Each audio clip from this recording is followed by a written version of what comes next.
much time? 30? 30 seconds? I'm on right now. I don't believe you. Run. What?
I'm not getting angry, Phil. I'm just saying that marsupials don't make very good DJs. And that's why the music cuts out. So you just do it this time. You let me know when we're live. God's sake.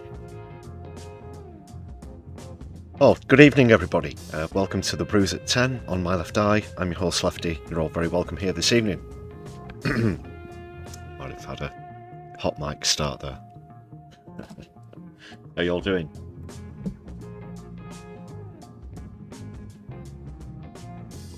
Welcome to another Wet Your Whistle Wednesday, in fact.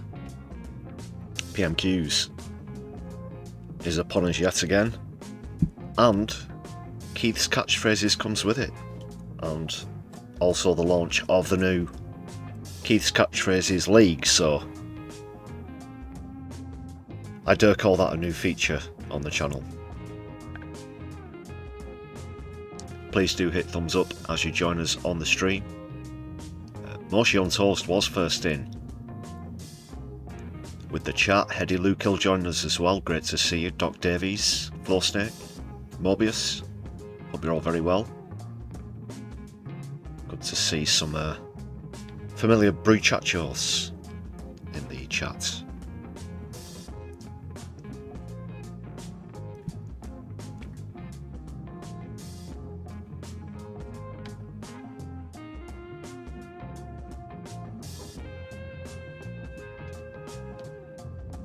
Thanks a lot for all your comments on recent content on the channel as well. One video in particular picking up quite a lot of comments. The one about Zach Polanski responding to the news host. Thanks a lot for all your feedback.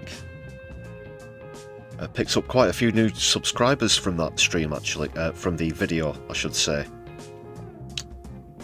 So if you're a new subscriber, watching a live stream for the first time, welcome to the stream.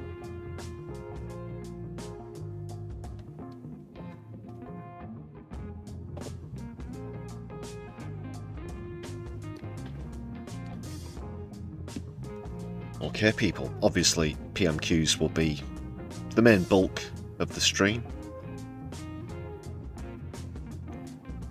Some other new UK news, even. as well as the latest from Gaza. And we'll see what else might come up. Grain Turner, welcome to the chat. How are you brewing tonight?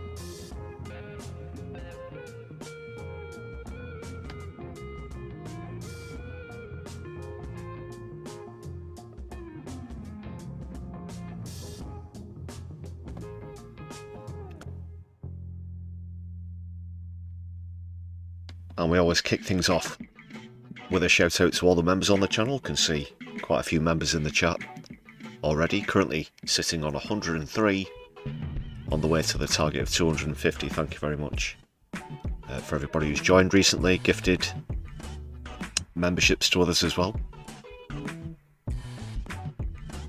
As well as renewing your own memberships. That's a really important part of helping us build the community. Just going to adjust the chat window there.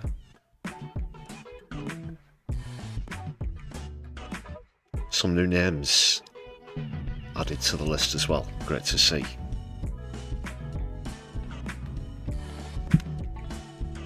Great to see you're all brewing fine in the chat, as Graham Turner puts it. Yep, just left a bit more. Dr. Dave, that's the way. That's always the way. Just left a bit more.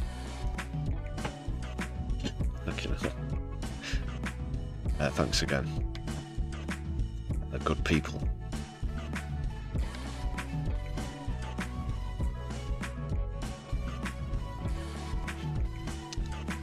Likewise more. As always, I've not seen any of it, apart from perhaps the opening 7 or 8 seconds whilst I was uploading the clip earlier. Seems to be a bit of a longer one again. I noted it was just over 35 minutes.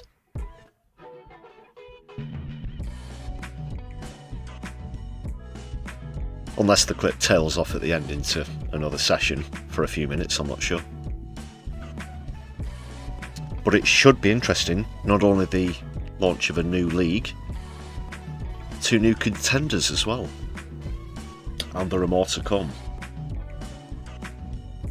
I'm trying to work out some new interesting contenders.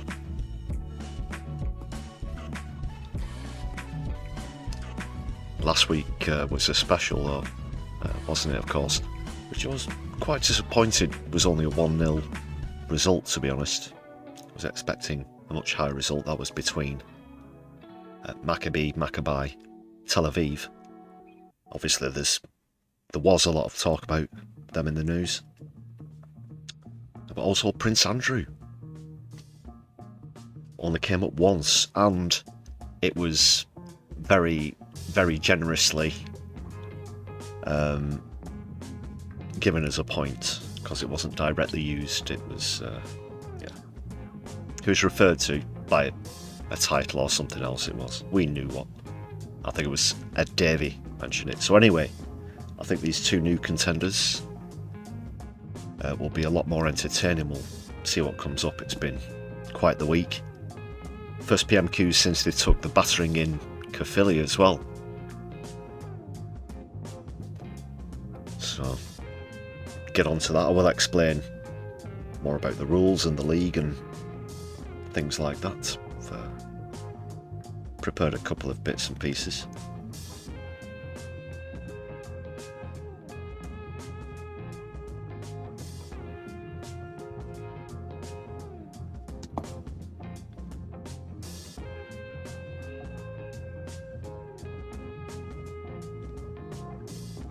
JK is also with us in the chat room. How are you doing? And how are you brewing?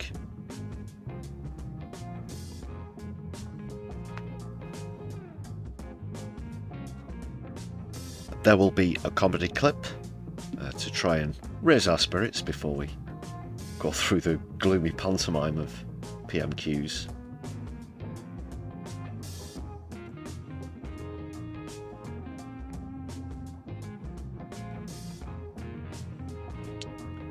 Good point there, Mo, as well. When Andrew Windsor's title is revoked, it would be nice to refer to Andrew Windsor as Andrew Windsor. I am, of course, in the monarchy sense, a Republican. Not in the American political sense. Or a Democrat either, really. They both suck.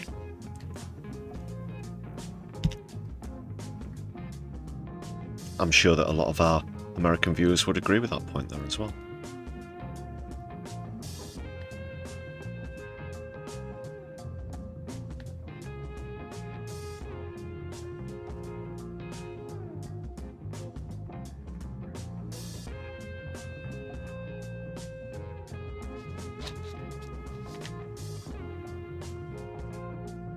As I said, we picked up quite a few new viewers and subscribers from recent content as well. So we've just gone over 5.4k, 5,400 subscribers. I know it's only a fractional landmark. This is the 5.4k special on the Brews at 10.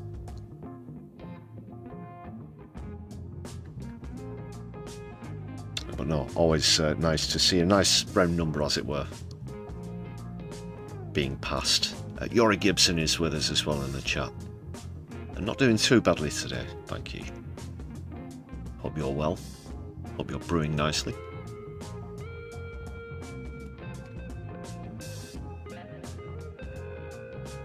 JK, I can 100% empathise with that situation regarding uninstalling and updating of operating systems. Yes. No problemo if you have to duck out temporarily.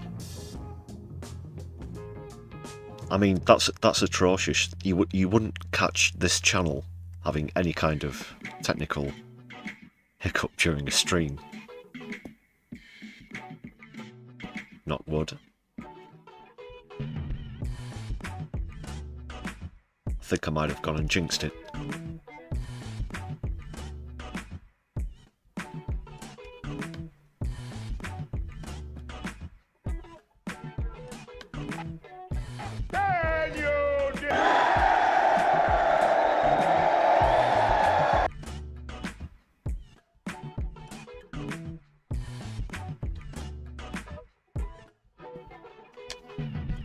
So, shall we begin with the comedy clip?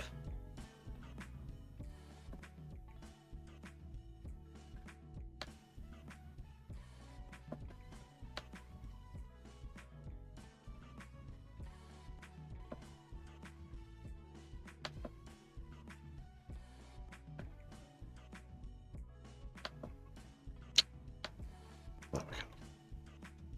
I just need to quick upload this one. It's another one from Matt Green. It's about that racist incident, racist comments. A Reform politician got into hot water this week by saying something racist. I'm now joined by another white man to discuss whether or not it was racist. So, was that racist thing that she said racist? Look, she's apologised, and I think we can all agree that what she said was offensive. But was it racist? It was crass and offensive. That's not really answering my question. What she said sounded bad, but in the party we've discussed it and decided that she didn't actually mean it like that. Sorry? She sounded like she was being racist, but she actually meant something else. So what did she mean? She meant that she was being driven mad by seeing so many black and brown people in adverts. That's literally what she said. But God, you've got me doing it now. Look, what I just said is not what I meant to say that she actually meant to say. What? Because after all, what is racism? You seem like the perfect person to ask. Racism is an attitude, it's a vibe, it's a feeling. It's about what you think. If you say something that sounds racist, but you don't think you're being racist, then you're not. So how can you tell what someone thinks? By what they say. But if what they say is what they actually think. But she said seeing black people drove her mad. People don't just say things they don't mean. Oh, my sweet summer child. So you're saying that she was lying, that she isn't driven mad by seeing black and brown people in adverts? No, I'm saying that she didn't mean what she said when she said that. But how do you know? Because she said so. But how do you know that she meant what she said when she said that? Because she'd have to be mad to say something actually racist out loud on TV, wouldn't she? Even these days? Fair point. But look, if she'd wanted to say something racist, she'd have said something actually racist. But this wasn't that. She was simply trying to make a point. What point? Well, people have legitimate concerns about mass migration and also about overrepresentation of ethnic minorities in advertising. Why have you put those two things together? Does that not suggest that you think that all ethnic minorities are migrants? And does that not make you sound a bit, well, racist? But the important thing is that when I said the racist thing, I didn't think I was being racist, or at least you can't prove that I did, which is basically the same. Thank you. Not racist. Next up, as Donald Trump says that he'd love to run for a third term, despite that being unconstitutional, we ask, at this point, would it simply be easier for us to report only the things that he says and does that aren't illegal? Or would that make the news too short?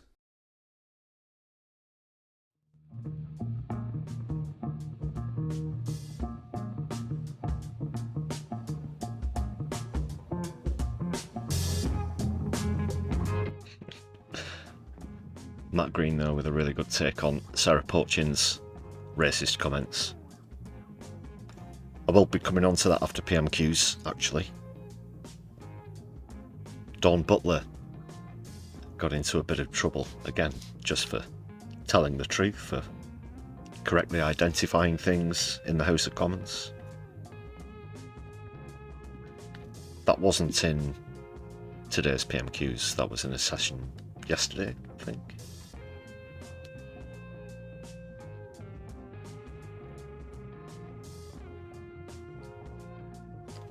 So she's done an opinion piece on all of that in the Metro, so we'll take a look at what Dawn Butler says about things herself.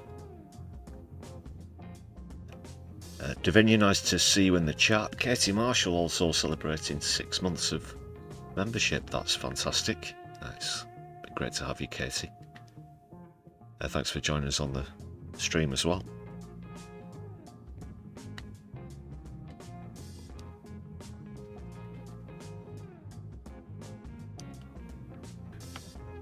So I think without further ado, we'll dive right into it. And I hereby announce Keith's Catchphrases League officially open. We now come to Prime Minister's questions. Thank you, Mr. Speaker. Deliver. Black hole. Plan for change. Deliver. Black hole. Plan for change. Deliver. Black hole. Plan for change. Deliver. Black hole. Plan for change. Thank you, Mr. Speaker.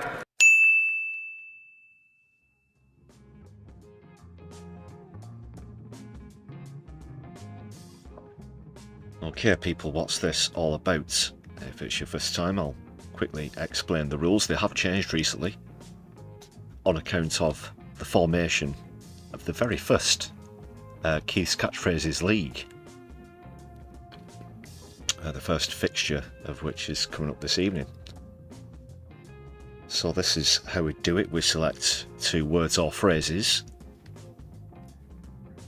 And I might be expanding that into something like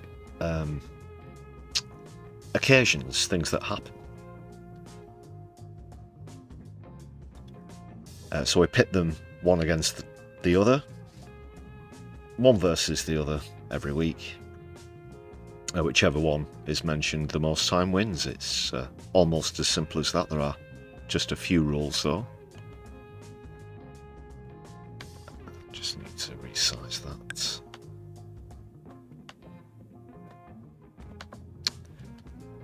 So, the contending phrases have to be spoken by Starmer himself, hence Keith's Catchphrases. The winner stays on. That's how we're going to try and get through all the different fixtures. There are obviously there are going to be 10 contenders. I've got 8 in the league at the moment. That's going to be extended to 10. So a lot of permutations there. 81 actually. But yes, so the way it's going to work is winner stays on, continues to play other opponents it hasn't been up against yet until it loses, or until it's beaten them all, I guess. And then we change both of them. Does that make sense? It's just the quickest way of trying to get through as many fixtures as possible. Rule number 3, some variations are allowed, for example, past tenses, pluralisation, that sort of thing. And the scoring is 3 points for a win, 1 point for a draw, no points for a loss. And I'm going to show you the league now. We're also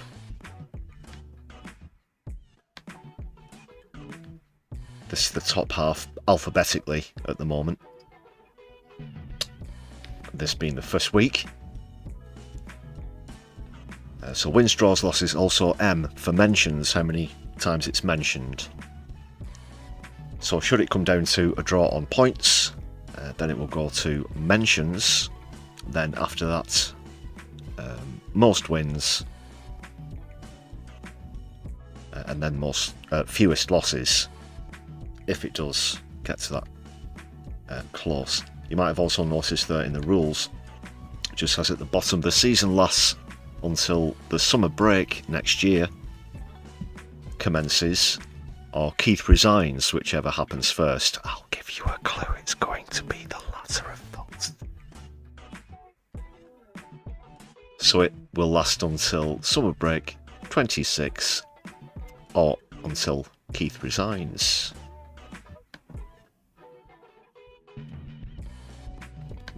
That's the top half of the table. As I said, you can see there in alphabetical order we've got Black Hole, Change, Deal and Deliver, the D word. Former long-running champion when it was just the winner stays on, a different format. Bottom half of the table, got some new contenders in here as well. The first of which, one of the contenders this evening actually. You can see, well, you'll see a close-up of the picture in a minute. Inheritance is one of the new contenders. What I've noticed that comes up, I've toyed with the idea of bringing it in now, and I guess the league's the perfect excuse, so go along with that. Then Plan, one of the old classics. Then after that, Security. And finally, the other new contender that's going to be featuring this evening, particularly with what's coming up, Budget is going to be the final. I did say it was in alphabetical order. It was something else before. Had to replace it quickly. So there will be 10 next week. Going to start off with 8, and then add 2 more contenders, but this evening, as I said, Inheritance versus Budget.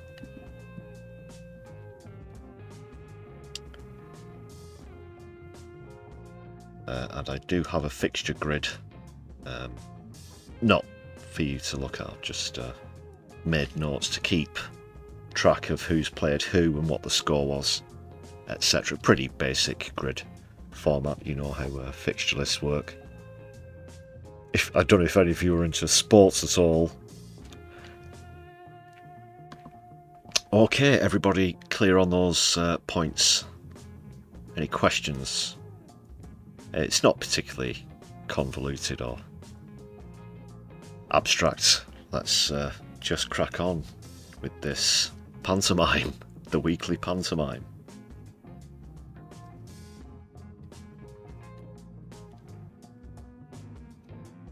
How do fixtures work? Yes, so whoever wins this evening will remain as running champion and face a different contender. That will happen unless there's a draw, in which case both are switched. So, for example, and it has happened where one candidate in particular went on a long run, Deliver, Postman Twat, clings in there for weeks on end. So if that happens again, for example, it will be Deliver versus a different candidate each week until they either draw or lose. or we get to summer 26, or Keir Starmer resigns. I mean, it's pretty simple.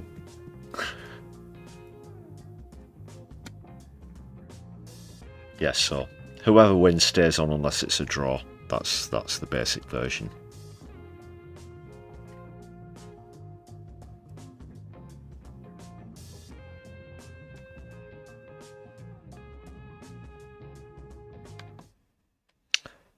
Let's crack on then. So you can see here, this is the first new contender. Sorry, the background music dropped out pretty sudden there. The first one is, I don't know where that other one's come from. What's going on there? Inheritance. Inheritance, which is something that Keith likes to use a lot to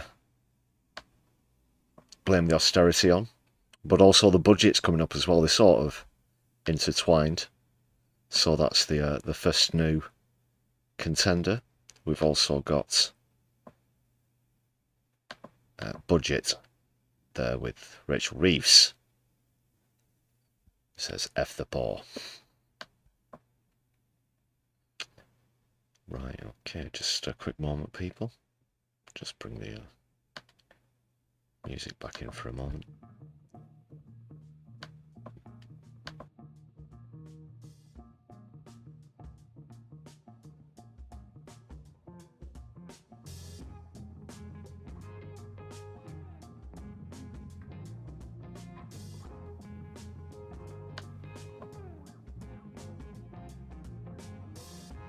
Okay, there are the contenders. Let's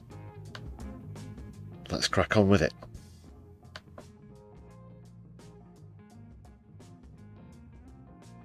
Governments working in partnership to deliver for the people of Wales.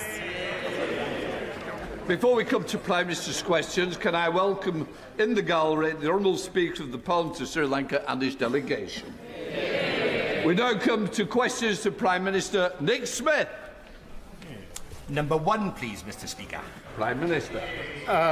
Mr. Speaker, the scenes of destruction emerging from Jamaica are truly shocking. Both the Foreign Secretary and I have been in close contact with our Jamaican counterparts in recent days to offer the UK's full support. Mr. Speaker, I can update the House that HMS Trent and Specialist Rapid Deployment Teams are pre-positioned in the region, and we stand ready to provide humanitarian support. Mr. Speaker, Awab Ishaq died 5 years ago from a respiratory condition caused by exposure to black mould in his flat in Rochdale. He was just 2 years old. No child should grow up without the safety and security of a decent home. For far too long, millions of people have lived at the mercy of rogue landlords and insecure contracts. Labour is ending that. Despite the best efforts of the Tories and Reform who voted against it, our Renters' Rights Act is now law, including Awab's law. Fighting for working people, that's the difference a Labour government makes. And on that issue, Mr. Speaker, this government has secured the biggest deal to manufacture Typhoon fighter jets in this country for almost 20 years. I've heard two other contenders mentioned so far, deal there, and I think security, he said earlier on. This week it's inheritance at the top there, Davinia, versus budget. They're the two words, two phrases this week. First in the league, first fixture. Let's go. Secured that deal because the UK is back as a leading and trusted member of NATO. A timely reminder for the Green Party, whose policy is to take us out of NATO, the Putin-friendly Reform Party, who would have no standing with NATO, and for the leader of the opposition, you don't win NATO deals by not turning up to NATO summits.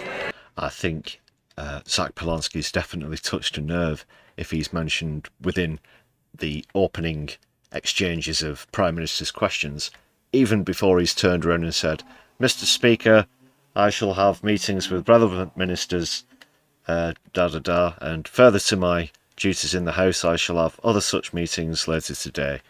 Even before he said all of that bollocks, he's tried to get a dig at Zach in. Oh, tetchy. Mr. Speaker, this morning I had meetings with ministerial colleagues and others In addition to my duties in this House, I shall have further such meetings later today. Nick Smith. Mr. Speaker, can I associate myself with the Prime Minister's remarks about supporting Jamaica? Across our country and in Blaenau Gwent and Rumney, off-road bikers are a menace. Okay. What if some of them want to seek refuge in the United Kingdom? This is how messed up the whole immigration argument is, really. Just briefly interrupting here to point out that they stand up and make these sentiments about victims of, I'd like to say, natural disasters, but with climate change being considered, it's certainly a human accelerated natural disaster, and all the more important because of rising temperatures. But should they seek refuge here in the UK, are you still going to use the same sort of language and rhetoric as you've been doing for months and weeks on end now about all of this? I somehow doubt it. Double standards, people. Double standards and rank hypocrisy. They tear up our environment and turn our streets into racetracks. After years of Tory cuts, Gwent police are tackling this now. So does the Prime Minister agree with me that police forces and communities like mine are seeing the difference that Labour can make in power? Well, I share my honourable friend's determination that everyone feels safe and secure in their community. Neighbourhood policing was decimated by the party opposite, and we're restoring it with 3,000 extra officers by spring. We're also giving them the powers, Mr. Speaker, they need, including tough new respect orders that allow the police to seize and destroy vehicles within 48 hours. The Tories walked through the lobbies with reform in voting against our crime and policing bill. The opposition, Kemi Byrne. Thank you, Mr. Speaker. Last year, in its manifesto, Labour promised not to increase income tax, not... You won't have to listen hard to this question coming up, because you'll probably hear it at least 5 times, just in case you've never seen an exchange between Kemi Badenoch and Keir Starmer at the dispatch box before. to increase national insurance and not to increase VAT.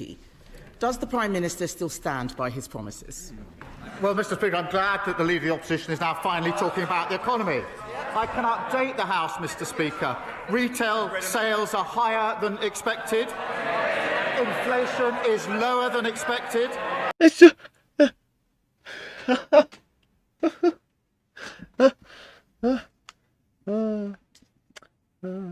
the highest in the G7, Keith. Inflation. It's the highest in the G7. He's been trying to go around gloating about having the second fastest growing economy in the G7.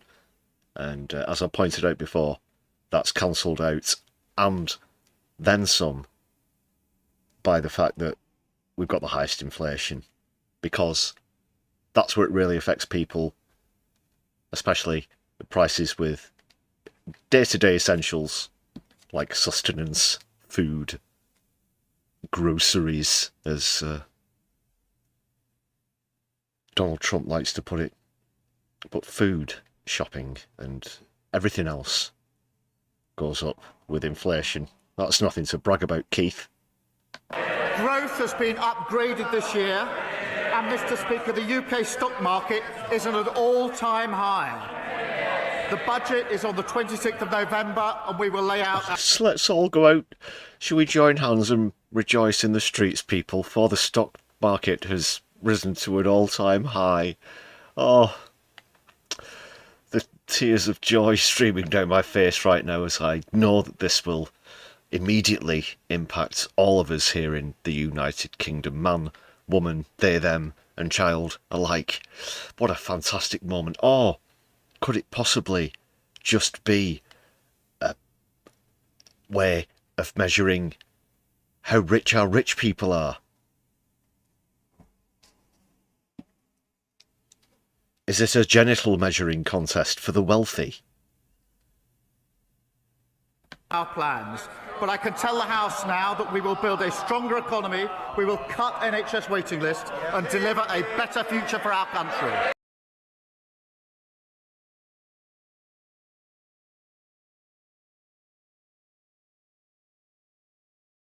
The House, Mr. Speaker. Retail sales are higher than expected. Inflation is lower than expected. Growth has been upgraded this year. And, Mr. Speaker, the UK stock market is at an all-time high. The budget is on the 26th of November, and we will lay out our plans. But I can tell the House now that we will build a stronger economy, we will cut NHS waiting lists and deliver a better future for our country. 1-0 to budgets. We're off the mark. Well, Mr. Speaker. Yes. What a fascinating answer. It is not the same answer that I received when I asked exactly the same question, word for word, on the 9th of July. Then the Prime Minister replied with just one word, yes, and then he sat down with a smug grin on his face. So I'm going to ask him again, Mr. Speaker, and again, and again, and he's going to give the same answer again, just in a slightly different fashion. And that's going to be at least the first 5 minutes, going on 10. What's changed in the past 4 months? Mr. Speaker, as she well knows, no Prime Minister or Chancellor will ever set out their plans in advance. But, Mr. Speaker, I can say this, Mr. Speaker. Well, I just want to say this, Keith, before you go off on whatever you're going to say. I do want to throw this out to viewers as well. I was considering, as well as, I don't want to complicate things too much, but as well as showing the score between the contenders, keeping a running score of how many other contenders get mentioned combined throughout, although that will be just something else to listen out for and pay attention to. But they're coming in thick and fast so far, and we're only within the first 5 minutes of this session. Speaker, because the figures on the productivity review that's being undertaken, this is a judgment on their record in office. Those figures are now coming through, and they confirm that the Tories did even more damage to the economy than we previously thought. Now, we will turn that around. We've already delivered the fastest growth in the G7 in the first half of this year. 5 interest rate cuts in a row. Trade deals with the US, EU and India. They broke the economy. We're fixing it. Mr. Speaker, he says no Prime Minister or Chancellor will say these things before the budget. Has he told his Chancellor? Because she's been out there flying kites, causing constant speculation around the budget that is damaging the economy. All week, they've been briefing about tax rises. What we've heard is that he does not have a plan. So we have some ideas for him. Yes. Yesterday, they can... Yes. Mr. Speaker. Is the plan to get to about 10-11% in the polls, because that's where you're both heading. Almost level pegging. Well, with the Greens, I should say. Yep. Mr. Speaker, it's quite clear that they need some ideas here. On this side of the House, we believe in scrapping taxes on family homes. Yesterday, we voted to abolish stamp duty. They voted against it. Even the Deputy Prime Minister, or the former Deputy Prime Minister... How about we start to look at houses as something that people need so that they don't die in the cold and that they have shelter from the elements, as opposed to a commodity or an investment? Would that perhaps level the playing field a little bit? Could it be even conceived as something that people are entitled to as a human right? Could a society possibly do that? Or is it just to expunge more private wealth? That's perhaps not the great idea that Kemi Badenoch thinks it is. But Keir Starmer himself thinks the same way. Not that he's going to build the 1.5 million homes that he promises, but the ones that he does, again, will mostly be to back those private enterprises. So the whole housing system itself is wrong. What Kemi Badenoch is going to describe is to just keep doing the same thing over and over again. Who resigned in disgrace for not paying stamp duty, voted to keep it. So, Mr. Speaker, I will remind them, on this side of the House, we know that abolishing stamp duty is how we get young people on the housing ladder and get the economy growing. So why won't he scrap this terrible tax? Why didn't they do it then in 14 years in office? Mr. Speaker, as I said, the productivity review figures are now coming in, and they show the true extent of the damage that they did. And she asked us to take advice from them. We all know these figures are coming out. We all know that austerity damaged the economy on their watch. The botched Brexit deal damaged the economy on their watch. No, you're using austerity and damaging the economy on your watch. It's still austerity. What about cutting into all the cuts that you've made? The difficult choices, the tough decisions that you've made. It's, you know, like you're talking into a mirror at this point. This Truss's mini-budget damaged the economy on their watch. So we'll take no lectures or advice from them on the economy. They won't be... But are you're doing the exact same thing. You are doing the exact same thing.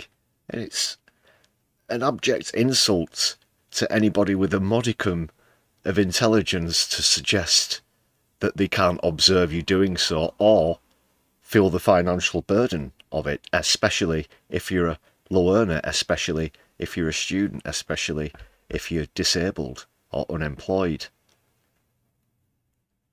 Get real, Keith. Honestly, I don't know how he expects us to swallow this fucking... bag of shite.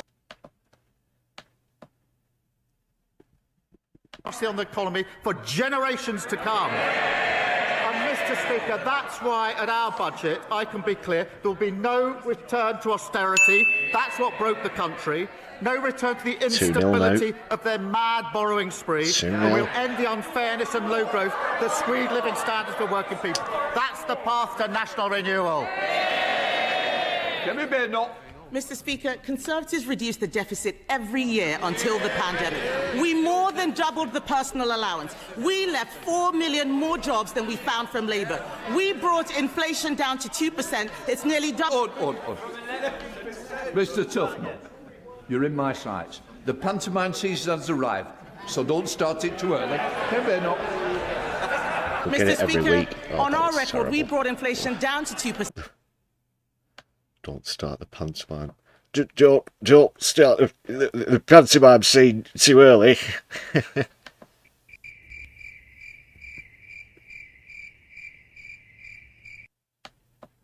It has doubled under him. We left him the fastest growing economy in the G7. It is no longer. The truth is, they have no ideas. We're giving them some. There is another way to get growth. It's cutting welfare spending and getting people into work. That didn't work for you. It's not going to work for them, is it? God, appalling. Something that's not appalling, in fact, quite the opposite, quite sensationally fantastic, if you'll excuse the hyperbole. But credit to Hedy Lukill. Great to see you in the chat as well. 5 gifted memberships, thank you very much. Hope you enjoy your perks. New members, let's update the total. 108. Thanks again, Hedy. Let's please big up Hedy in the chat. Everybody. Solidarity to a long-term viewer and supporter as well. Just back to PMQs now. Again, this is ludicrous. She's doing the exact same thing that Keith was doing a moment ago. Just more rank hypocrisy coming from the Tories. Giving... you wouldn't think that they were aware at all that they were in for 14 years and that the very things that she's suggesting ran this country even further into the ground. But they're always arguing the toss over who to blame, aren't they? Did you happen to see Robert Jenrick's appearance, which happened this week on the media rounds? He was trying to say that there was such a delay in economic stimulation, or the opposite, that he could put the onus on his failings on Tony Blair and Gordon Brown. Now, as much as I dislike Tony Blair, as much as Labour were neoliberal back then, just as they are now, they are not responsible for the decisions of Robert Jenrick. To suggest so is farcical. But that's all that happens in these exchanges. It's just, oh, well, you know, Tony Blair was a thing, Gordon Brown was... We're talking about 2008 here. We're talking about nearly 20 frigging years ago. Kemi, Jenrick, any of them who bring that up. And again, I'm not scapegoating Tony Blair or Gordon Brown. Obviously, that happened on their watch. But the decisions made since have been totally the wrong ones. You can either choose to publicly invest or you can choose austerity, which they did at the time. Last month, I offered to work cross-party with him to bring down welfare spending, because he knows, and we know, that he'd rather dip into people's pockets than upset those people behind him. Instead of tax rises, will he work with us to find a way to cut welfare spending and get Britain working again? Mr. Speaker, she talks about their record. Let's go through it. They crashed the economy. Inflation went up to 11%. Mortgages went through the roof. Welfare spending went up £33 billion, and they want to give us... And all of our friends made so much money. ...advice. And they reduced the UK to a laughing stock. Because of our budget, Mr. Speaker, waiting lists have come down, wages are up, mortgage rates are down, and other countries... Well, budget has come out of the gates absolutely storming into a 3-0 lead already, people. Absolutely on fire. Want to do deals with us. Just on Monday of this week, the Turkish government signed an £8 billion deal for typhoons. Earlier this year, the Norway government a £10 billion for frigates. Well, this is the thing, and I was considering this the other day, as I have been quite a lot recently as well. At the same time as you try and make out that things are going well, and you point out a trade deal here or there, and you know, securing whatever jobs, yada yada yada. You know how it goes. But then, within the next breath, I guess in the political figurative sense, the next breath, big major exhale going to be the budget, of course.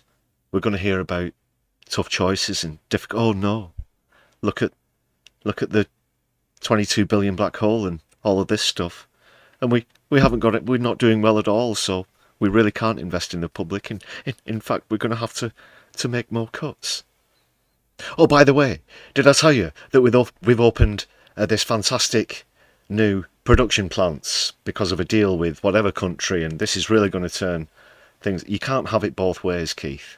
You can't stand there and try and gloat about a success that doesn't exist at the same time as making excuses for taking more away from the poor and an outright refusal to tax the super rich properly. That is because of the budget that we passed, fixing the mess that they left. Mr. Speaker, it's not because of the budget that he passed. I started that deal back in January 2024. But and I welcome it. There are some things, Mr. Speaker, it's got nothing to do with their budget. We're lucky it's still happening. So I welcome the £8 billion deal that he's done with Turkey, but I will remind him that just last month, his Chancellor borrowed £20 billion. He'll have to sell a hell of a lot more jets to make up for that. And he won't rule out any tax rises. He can't cut... That's another thing as well, the fact that it's jets. This new contract for jets, he's up, again at the same time, as saying that they're doing enough to counteract climate change. Jet production. Really? Do you know how catastrophically large the impact of burning jet fuel is relative to other forms of transport, for example? I won't go on, but it's huge. Or it'll be some other new gas deal or something like that. Again, trying to have it both ways. This time on the environment instead of the economy and fiscal decisions. He is increasing unemployment. This man knows nothing about economic growth except how to destroy it. In his weakness, Mr. Speaker, he has caved into the unions with their regulations that will cripple businesses, costing them $5 billion. No, what? He hates unions, he hates strikers. He said he's going to be cutting up loads of red tape. That means regulation. So there's going to be more catastrophic disasters happening down the road, whether it be the likes of a major lethal accident similar to Grenfell or an economic crash similar to the 2008 housing market. It's inevitable where deregulation is concerned.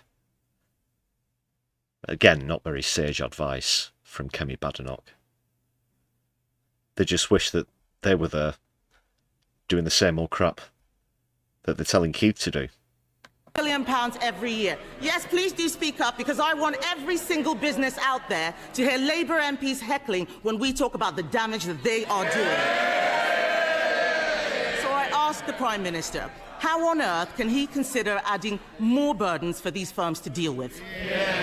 Mr. Speaker, she's overlooked the fact that we had the highest growth in the G7 the first 6 months of this year, and that growth's just been upgraded. 3 interest rate cuts. Mr. Speaker, we're not going to take lessons from them. She's now introduced what I understand to be, I think she calls it a golden economic rule, this golden rule that she's now putting forward, very golden. £47 billion, Mr. Speaker, of unspecified spending cuts with no detail whatsoever. Mr. Speaker, let me put that in context. That would be 85,000 fewer nurses, 234,000 fewer teachers, or cutting every police officer in the country twice over.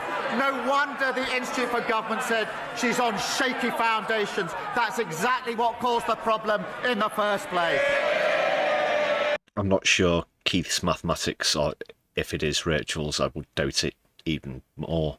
I'm not sure they're exactly accurate there. Again, not trying to defend Badenoch. I just know that Keith likes to use fake stats and cook the books just as much as the Tories did when they were in. Mr. Speaker, the fact that he has to stand there and make stuff up just shows what kind of Prime Minister he is.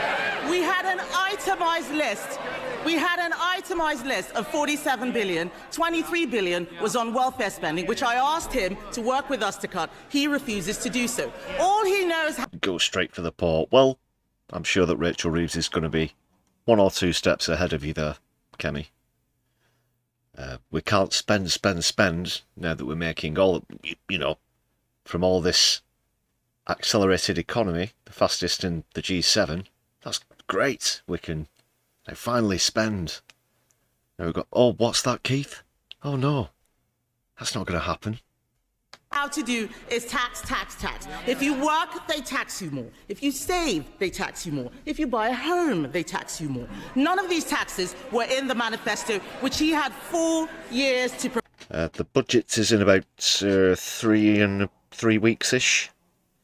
Might be sooner than that, actually. Yeah, a couple of weeks.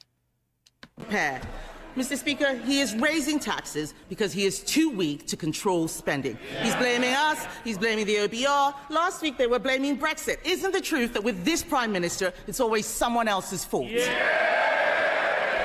They were kicked out of office because they broke the economy. They won't be trusted for years to come. She can't tell us what her position is on the last budget. and she's got a phantom £47 billion with no foundation as we go forward. That's exactly the mess that they caused. They've not changed one bit. Meanwhile, we're fixing their mess. 5 million extra NHS appointments, 5 interest rate cuts, growth and wages up. That's a change the Labour government makes. Thank you, Mr. Speaker. As Palestinians try and rebuild their lives amid the rubble of Gaza, last night, once again, dozens of innocent people were killed by Israeli airstrikes. What will the UK do, along with our international partners, to hold the Netanyahu government to account for its actions? And what more can we do to ensure that aid gets in, as the IDF blocks aid in breach of both the peace agreement and international law?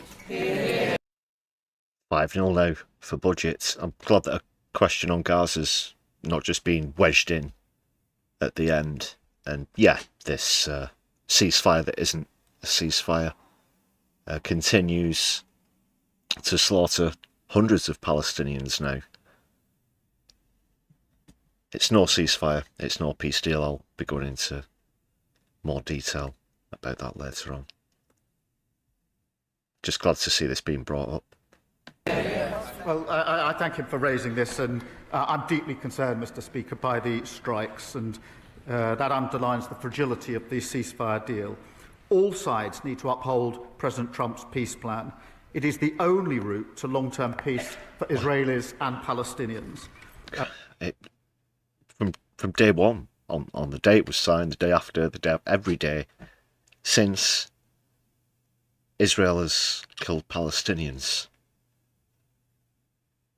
And there's all this hoo-ha over debate about DNA of one of the deceased returned hostages.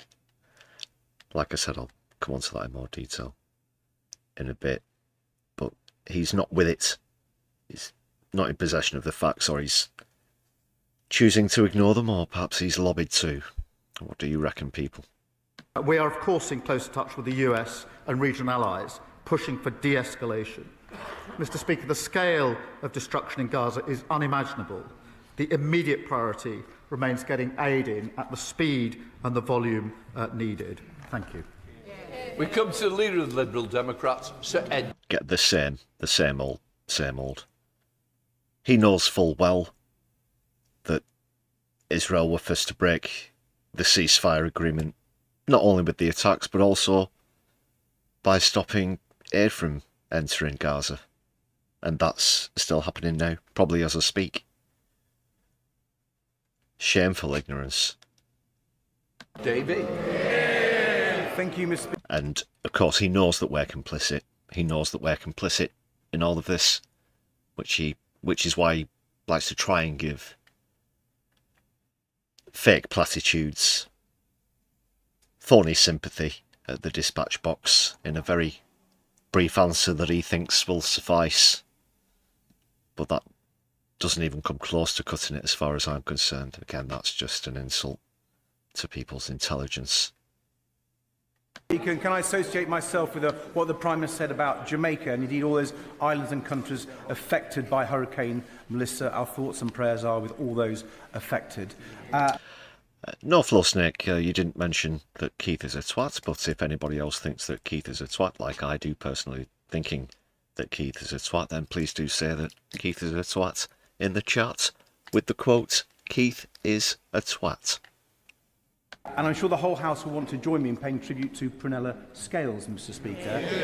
I suspect I'm not the only member of the House with a Fawlty Towers DVD box set. She will be greatly missed. Mr. Speaker, across Europe... Didn't mean to, probably just because David was on the screen, things went off there. He's like on one of his skydiving adventures, just randomly goes and does something. It said Davies' fault. Yes, keep it coming in the chat, please, people. That's the new Keith is a Twat campaign here on the Brews at 10 on My Left Eye. Quality streaming, people.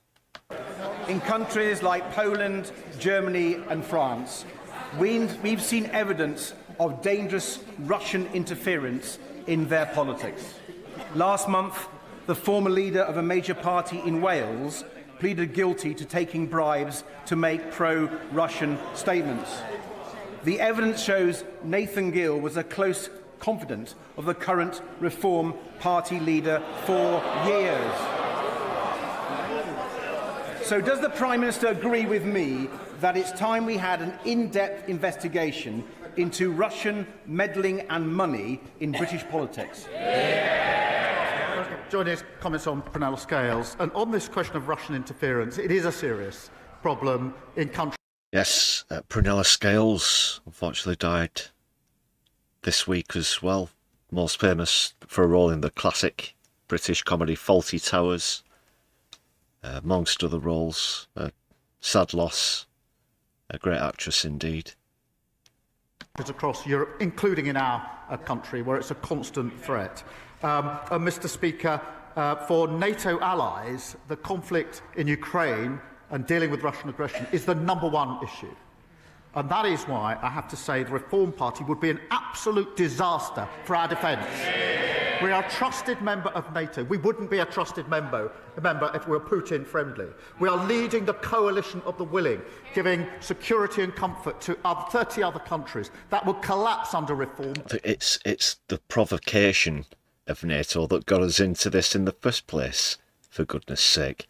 Look at the absolute abundance of foreign American bases close to the Russian border. The same applies to China. And again, I'm no fan of Putin or Zelensky, but on a macro scale, historically, you can't ignore the provocation that comes with NATO. Because they're Putin friendly, and it'd be a real threat to our defence and our security. Putin, what's that even supposed to mean? Putin friendly.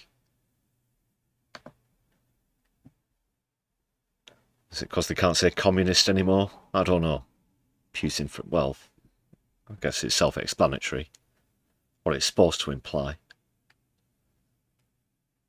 Davey. Mr. Speaker, I'm grateful for the Prime Minister's reply, and I agree with him on Ukraine, but I do hope he will look at an investigation into this Russian interference in our politics. Mr. Speaker, last week I questioned how he can accept the damage of Brexit while refusing to do anything meaningful about it. The damage is clear, with the Financial Times reporting that lower productivity growth alone has blown a £20 billion black hole in the public finances, just part of the Brexit black hole that Conservatives and Reform will not apologise for. I think coming up to the next general election, you're going to see Lib Dem pretty much openly be of the main parties, the only one calling for re-entry into the European Union. I don't think that Keith's going to go along with it at all. I think it's going to be something that Ed Davey and the Lib Dems want to go along with. I don't know which way the Greens or your party might go with that thing, but they definitely hope that they can cling to that, because out of the legacy parties, they're the only ones that look like making any gains at the moment. In fact, the last poll I displayed on the channel displayed them in second place, with Labour in third. That's going to be a new popular phrase where election results are concerned on. You heard it here first. Last week, he rejected my plan for a new customs union. So can I ask him what action he will take to change the Brexit deal, or is he just planning to complain about it? Well, he must have overlooked the fact that there was a UK-EU summit earlier this year in which there were 10 strands to the change that we've already agreed in relation to relationship with the EU, including closer trading relationships, including closer work on defence and security, and that is an iterative process that we will continue into next year. But he's absolutely right about the botched deal of the last government, the damage that's done to our economy, and we're just seeing some of the figures coming through in relation to that. That's one of the reasons, or one of the factors behind the way they crashed the economy. Jonathan Brash. But still not openly saying that he wants to rejoin. Thinks that was subtle. not so much. Thank you, Mr. Speaker. Football is a game based on fairness, yet brilliant clubs that unite communities every week, like Hartlepool, are being held back by a fundamental unfairness. The 3 Up campaign, backed by 72 National League clubs, including Hartlepool United, and championed by Hartlepool legend Jeff Stelling, seeks to grant a 3rd promotion place from the National League to League 2. This simple change will be transformational for these historic clubs, many of which are over a century old. Now, while I accept Arsenal may never directly benefit from such a change, does the Prime Minister agree that this campaign to put football first would help the new football regulator protect club heritage, ensure stability and put fairness and fans back at the heart of our game? Well, can I start by wishing Hartlepool United the best for this season? He will appreciate the structure of the leagues is a matter for... Anyone from Hartlepool? Anyone from Hartlepool in the chats? Always give us a shout out if you spot your MP as well, getting up and asking a question. Leagues themselves, but I do commend his campaign and everything that he's putting behind it. I also want to pay tribute to the staff, the fans and the players at Sheffield Wednesday at this difficult time. Mr. Speaker, we've delivered the independent football regulator to stand up for fans and make sure clubs have fit and proper owners. The party opposite used to support that, but now they oppose it. Gavin Robinson. Mr. Speaker, the Prime Minister has a deep understanding of policing in Northern Ireland and the importance of it. He knows about the ongoing national security threat. Indeed, he knows about the additional costs of dealing with the legacy of our past, and he knows that the PSNI has been underfunded. He knows that the Northern Ireland Executive have rightly brought forward a stability programme for them. He knows that they are under strength because New Decade, New Approach in 2020 suggested there should be 7,500 police officers in Northern Ireland. Today there are 6,200. But does he know that the Treasury did not look favourably upon a request to draw upon the reserves for a data breach cost of £120 million? Does he recognise that in Treasury terms that incident was unpredictable, it was unforeseeable, it's unaffordable? It matches the criteria that the Treasury have. To set aside that money in a year would be 10% of the overall PSNI budget. It is not affordable. Can I ask him, in engagement with the Chancellor, to think about this issue again and to ensure that our police service of Northern Ireland and the national security threat that they face is not hampered by in-year financial rules? Well, can I thank him for raising this important issue, and I know it is of real concern to him. Can I reassure him that I am in regular contact with the Chief Constable, John Boucher, and the PSNI on this very issue, as he would expect. As he's aware, we provided a record settlement for the Executive, £19.3 billion per year on average. We also invested £113 million in additional security funding for the PSNI to help address specific security challenges. Now, whilst it's for the Executive to set the PSNI budget, I want to reassure him that our commitment is to keeping people safe in Northern Ireland. Alan Stritt. Thank you, Mr. Speaker. I'm speaking on behalf of my constituents, Shannon and Tyler, who lost their 2-year-old son, Hudson, earlier this year. Worried about their son and calling 111, they were told he had gastroenteritis. In fact, Hudson had a twisted bowel and a few days later, after being rushed to hospital, tragically died. Mr. Speaker, Shannon and Tyler are full of praise for the NHS medical staff who worked so hard to save their son's life. They just wish they'd been offered an in-person appointment sooner, which might have given a more accurate diagnosis. They want Hudson's legacy to be better access to face-to-face NHS appointments for children under 5, so other families don't face this tragic situation, and their online petition on this matter has gained over 80,000 signatures. Will the Prime Minister join me in sending the best wishes of this House to Hudson's family? And will he ensure they meet a health minister to discuss their courageous campaign? Well, can I thank him for raising this tragic case? And I'm sure I speak for the whole House in saying we send our sympathies and thoughts to Hudson's parents, Shannon and Tyler. And I'll make sure that they get the meeting that he's asking for. This is exactly why we're working to improve access to face-to-face appointments for those that want one. And to enable that, we've delivered the largest cash uplift for GPs in a decade, put over 2,500 GPs into general practice, and we're upgrading 1,000 surgeries to deliver 8 million more appointments. James McMurdo. Thank you, Mr. Speaker. Mr. Speaker, earlier this week I got to see the very best and some of the worst of our National Health Service. When my own daughter needed them, they were there. But when an 89-year-old gentleman in the restaurant... You can't use props. You can't use props. Well, you've got a teddy bear.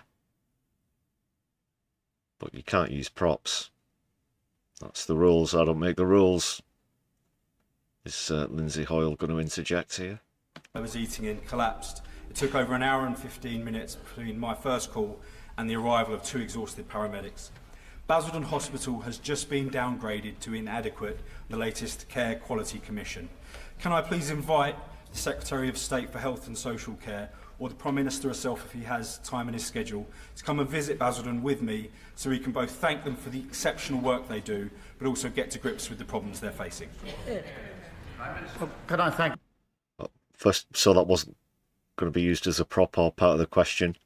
I suppose my next question is, why is a Member of Parliament holding a teddy bear in Prime Minister's questions?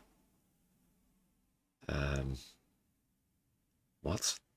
Thank you for raising this case. That was definitely a thing. Excuse me. Maybe.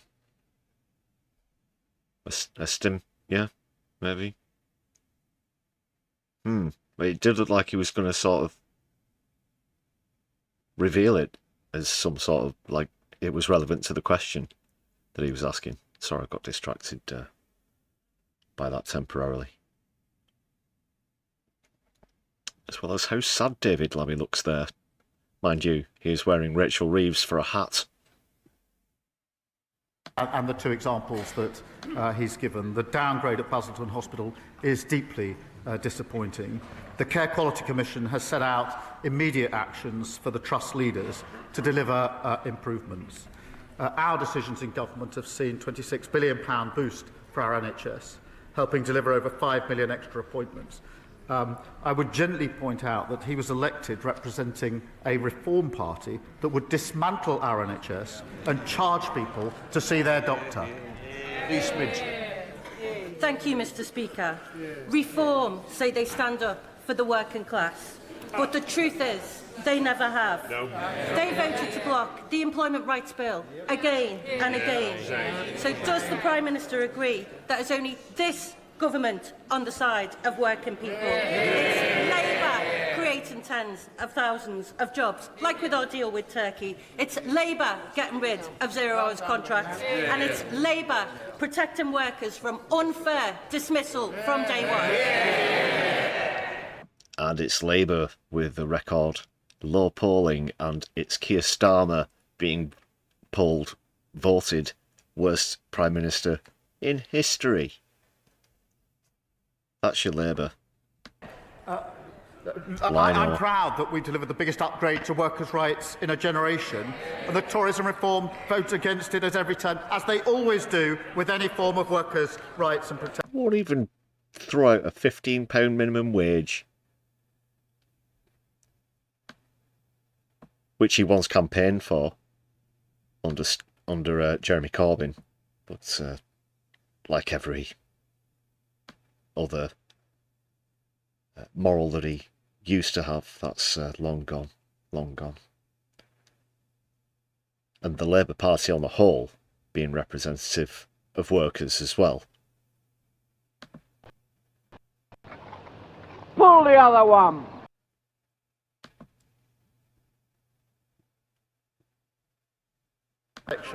And in relation to the deal that we struck on Monday, Mr. Speaker, with Turkey, that is a deal worth £8 billion, 20,000 jobs, 10 years of work in manufacturing with the typhoons. That is only possible because we're a trusted member of NATO, and reform would be an absolute nightmare on defence because they would not be a trusted... What, you just standing and bragging about the industrial military complex? Oh, great. What more of our economy is enshrined into weapons manufacturing. Isn't that great? Member of NATO because they're Putin friendly. Thank you very much, Mr. Change Speaker. the Targets fucking for cancer record. patients beginning treatment within 62 days hasn't been met by any NHS trust for 10 years, a legacy of the last Conservative government. If this target had been met in every month of 2025, so far nearly 3,000 breast cancer patients would have started their treatment on time. Will the Prime Minister ensure that the National Cancer Plan, which I asked for a year ago, makes it possible for the 62-day target to be met, along with recruiting much-needed cancer specialists and replacing outdated equipment? Yes. Well, I thank him for raising this, and I know this is personal to him. We are investing £600 million to improve diagnostic capacity and rolling out new radiotherapy machines, including in his local trust, I'm pleased to say. We have seen real improvements. 148,000 more people now have cancer diagnosed or ruled out within 28 days, but I acknowledge there is more to Shut up, Wesley! This. The National Cancer Plan will set out how we will go further and deliver the best care for every patient. Mr. Speaker, the big four banks have been allowed to abandon our high streets, basically closing them with impunity. Between 1999 and 2025, my constituency alone has lost banks in Guipers, Newbingen-by-the-Sea, Bedlington and Blythe. In this, Mr. Speaker, is at the same time these banks made more than £40 billion profit in last year alone. They're absolutely drowning in cash. The manifesto pledge to roll out 350 banking hubs is to be welcomed, but its quirky, almost bizarre qualifying criteria needs detailed revision. Will the Prime Minister commit to a wholesale review of personal face-to-face banking, which would enable local residents and local businesses, alongside many vulnerable people, to access their own money in their own time on their own high street? Well, can I thank you for raising this? And I know how important face-to-face banking is. Clearly a Cockney born and bred, but no, fantastic North East accent, as you can see there, true Geordie. On our high streets, we have committed, as he says, to rolling out 350 banking. We must have some Geordies in the chat. We do have a lot of viewers up here in the north, both in the northwest and northeast. We've got out there. Hubs across the United Kingdom. Over 180 are already open. I want to reassure him that 350 is not the limit. While decisions over hubs are taken independently, they can be rolled out wherever a community needs one. And I'm happy to make sure relevant Minister follows up with details for him. I will.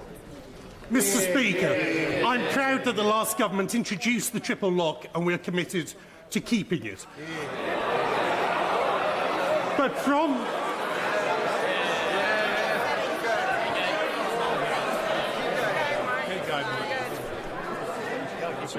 The problem is, one or two, you're trying to catch my eye. If we don't get through, you won't get a chance, might we? Thank you, Mr. Speaker. It was a great achievement of the last government, and we will be keeping it. But from April, pensioners with private pensions as low as £2 a month will be paying income tax for the first time.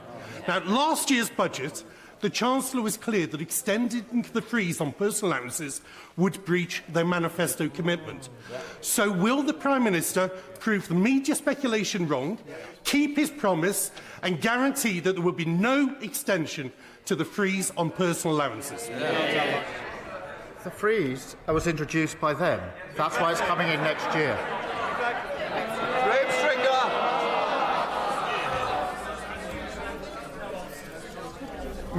Mr. Speaker, the Honourable Member for West Suffolk, when he was an official, produced a devastating report on the Home Office. Reading it, it shows a department characterised by disarray and defeatism. There have been 12 Home Secretaries over the last 30 years, some better than others, but none have managed to get this department in order to deliver the services that people should expect in this country. Will the Prime Minister give the new Home Secretary the necessary resources and policy interventions to make sure that she can be successful? Yes, she's bearing down on the challenges at the Home Office, most of them inherited from the last government, and we will make the changes necessary, and I have every confidence in the Secretary of State to do so. Fire of the House, Sir Edward Lee.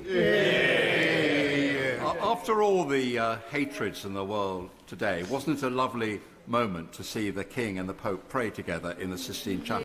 Face is redder than that poppy. Jesus, what? Well, normally introduce him as having recently got back from an extended holiday on Mercury. Yeah. Doesn't it give us hope that these historic divisions can be resolved? And doesn't it give us hope that despite the fact that Ukraine and Gaza may seem intractable problems, if we have the will to preserve the freedom of all people to live in their own country, and if we have the will to have faith in our common humanity, these problems can be resolved and we can win through. Can I agree with him? I thought the King and the Pope praying together was an incredible message to the... Oh, shut up. What? Come on. It bears no real material significance whatsoever. Absolutely none. It's just completely farcical. The BBC poured all over it. Oh yes, this is... Oh, look now. All our wars are done with. Come on. Because he doesn't want everybody talking about his brother. You know which one. Prince Edward must wake up every morning laughing, just walking around all day as well, laughing his face off, perhaps stopping for a couple of seconds contemplation and then proceeding to go back to laughing again, just walking around his estate, and the occasional what a pair of dickheads. Because he's the only one who isn't sort of embroiled in one thing or another all of the time. Oh, but that's the only reason that they're going on about it. Pure distraction away from Prince Andrew and his nefarious goings on. That's putting it mildly. World, and very, very powerful. And I agree with him that if we all work together, we can actually bring people together, notwithstanding the very many difficulties and challenges that poses around the world and in our own country. It's why, so far as we can, we should be uniting on national patriotic renewal in this country, rather than the toxic division that we see on some of the benches opposite. Daniel Zeitler. Mr. Speaker, Cambridge is one of the most intensive science and innovations. Just before this next question, inheritance better get its skates on. There's not too long left with the budget now on what is likely to be an unassailable 5-0 lead and the first victory of the league campaign. Sectors, clusters in the world, and that success is based on openness to talent. Now, at the moment, in many American universities, there are many well-qualified people pondering their futures. What a fantastic opportunity, but it is a global competition. So can I ask the Prime Minister what our government is doing to make their destination of choice the United Kingdom? Well, my honourable friend's constituency is just one example of why the United Kingdom is a world leader in educating and attracting the brightest minds. Our immigration white paper includes changes to make sure more of the world's best graduates and entrepreneurs start their careers and their businesses here. Mr. Speaker, we're also boosting out R&D. Yeah, they take a punt on Cambridge, don't they? They take a punt. My jokes are better than Keith's. Sector with more than £86 billion, making sure we continue to attract the best and the brightest. Alison Briggs. Thank you, Mr. Speaker. Last weekend, I spoke to Paul, who runs Bar Humbug Sweets in Littlehampton. And yesterday, I heard from Matt, a tech entrepreneur whose British company employs thousands, worldwide. Their businesses couldn't be more different, but they both told me the same thing. This government is piling on new taxes, regulation and costs that make it harder to create jobs, invest and grow. So when will the Prime Minister stop choking opportunity and start backing the people who create jobs in the first place? Well, Mr. Speaker, our small business plan was widely welcomed by small businesses across the country, not least because of their input into it. But she complains about the measures we had to take at the last budget, including national insurance. It says chose to take. They still can't say whether they'd reverse them. They know nothing about the damage they did to our economy. Mr. Speaker. Mr. Speaker, I'm wearing all black today, and that's to demonstrate my sorrow due to a fatal stabbing that took place in my constituency yesterday. Now, we all know that one death is one death far too many, but I've had 2 deaths in my constituency in the last few weeks. My community needs reassurance. Knife crime must end. Can the Prime Minister say what more his government is doing to tackle knife crime? Well, can I thank her for raising these tragic cases which have a huge impact on families, friends and communities. And I know that she's a passionate and dedicated campaigner on this issue. Every single life that's lost to knife crime devastates communities, and that's why we've banned zombie knives and ninja swords and have strengthened controls on online knife sales. Mr. Speaker, we're also giving stronger powers for police in our crime and policing bill, which both the Conservatives and Reform voted against. Thank you, Mr. Speaker. That's the members of Reform who bothered to show up, because they normally don't. I had the recent privilege to visit Fitzwarren School in my Oxfordshire constituents, Didcot and Wantage, the only special school that we have, and see the excellent care and education that they provide. Given the urgent need for more funding for additional special schools and to enable special schools to spread their expertise to mainstream schools, what does the Prime Minister say to parents and education workers who are desperately worried by his government's decision announced last week to delay SEND reforms? Well, I'm grateful for him raising this, and I think the broken SEND system is the issue that's been raised with me more frequently than any other issue at Prime Minister's questions. That's why we do need to review it. It's not working for any of those involved, particularly children and parents. It is important that we get it right. And insofar... Do you remember the very early days of Prime Minister's questions when Stop the Boats was one of the contenders? The Rishi Sunak one just had a slightly sentimental moment there. As we can, that we get a consensus about how we go forward, and that's what we're attempting to do. Not in the positive sense, of course. I'm very glad to see the back of Rishi Sunak. Make no doubt about that. Just where the game's concerned. Not too long left at all. Speaker, a 4th patient has entered the glioblastoma drug trial set up in memory of my late sister.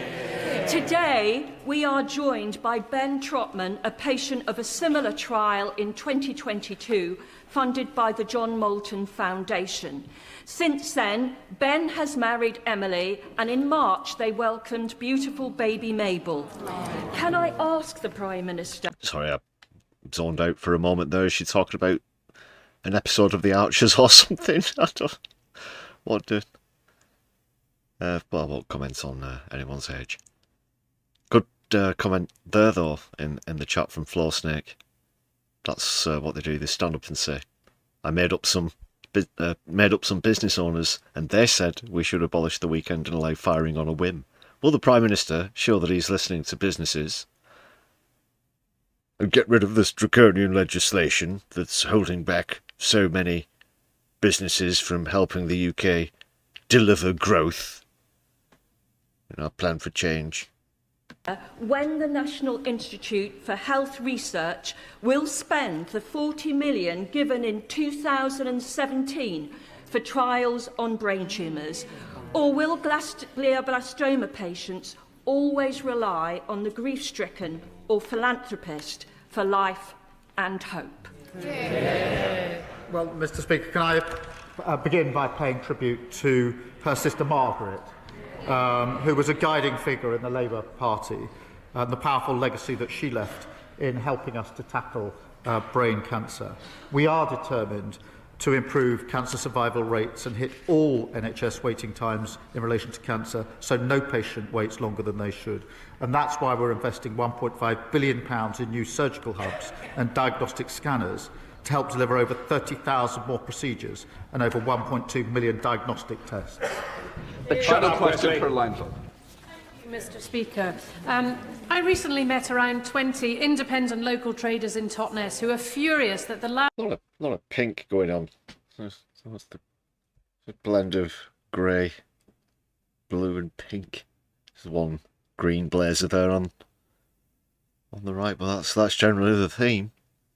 That's the current mode.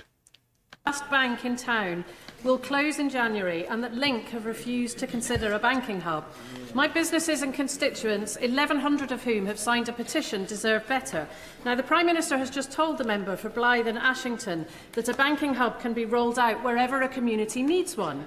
So will he now back my campaign, ask his ministers to write to Link and instruct them to grant a banking hub to Totnes and to review the eligibility of rural towns for such hubs so that we can keep our vital high streets alive? Can I thank her for raising this, and she'll have heard the answer I gave just a few moments ago. What I will ensure is that she gets a meeting with the relevant minister so she can put the case in relation to the banking hub in question. That completes questions. We'll let the front bench change over. And that's it. It's all over. And a runaway 5-0 win for one of the joint debutantes tonight. Budget with a 5-0. 5-0. Cracking start. So Budget will remain in contention. Next time around, Inheritance drops off. Well, what an excellent session that was, wasn't it? Bag of shite. What did you make of that? Please let me know in the chat as well as in the comments if you're watching back later on. Didn't get a Stephen Flynn or a Corbyn. Although Gaza was raised, and we'll get onto that in just a moment. That's it for this week, so top of the league. Now, in fact, I'll just make a quick note here on my fixture grid of the 5-0 victory.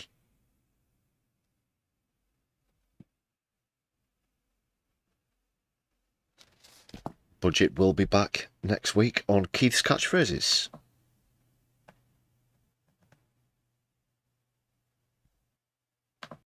We now come to Prime Minister's questions. Thank you, Mr. Speaker. Deliver. Black hole plan for change. Deliver. Black hole plan for change. Deliver. Black hole plan for change. Deliver. Black hole plan for change. Thank you, Mr. Speaker.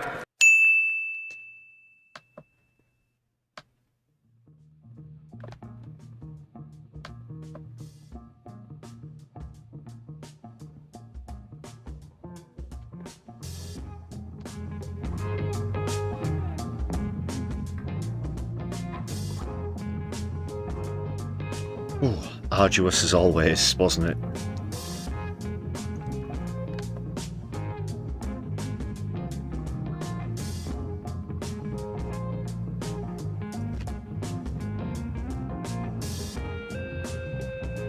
We'll just take a quick look at the story I mentioned earlier on, though, surrounding something that happened earlier in the week in Parliament regarding Sarah Porchin's comments about not liking seeing black people and brown people and ethnic minorities on the television, which are clearly racist. Dawn Butler pointed that out in the House of Commons and was reprimanded by the Deputy Speaker. So she's responded with an opinion piece in the Metro. Let's see what's happening.